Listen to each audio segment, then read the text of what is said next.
Hi అండి. ఈరోజు last శ్రావణ శుక్రవారం కదండి, 5వ శ్రావణ శుక్రవారం. అందుకైతే నేను ఉదయాన్నే 5 కల్లా లేసేసి ఇల్లంతా తుడిచేసుకొని మాపైతే పెట్టుకున్నానండి. తర్వాత తలంటూ స్నానం చేసి గడపలకైతే పసుపు పూసుకొని ముగ్గులు పెట్టేసుకొని అలాగే గ్యాస్ స్టవ్ కూడా అయితే పసుపు ఉప్పులతో పూజించుకొని తర్వాత అయితే కాళ్ళకైతే పసుపు అయితే రాసుకుంటున్నానండి. రాసుకొని ఇక్కడ అమ్మవారికి అయితే ప్రసాదాలు అనుకోకుండా ఒక 5 ప్రసాదాలు అయితే వండి పెట్టానండి. ఈరోజు పులిహోర, పాయసం, పానకం, అలాగే పప్పుల పిండి అయితే పెట్టాను.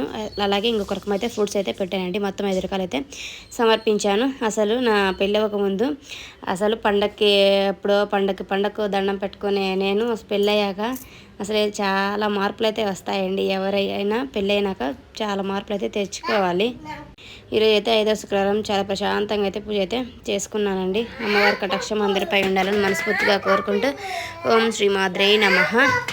అలాగే మా వారు కూడా కాళ్ళకైతే నమస్కరించుకున్నారండి. తర్వాత అయితే ధూపం కూడా వేసాను.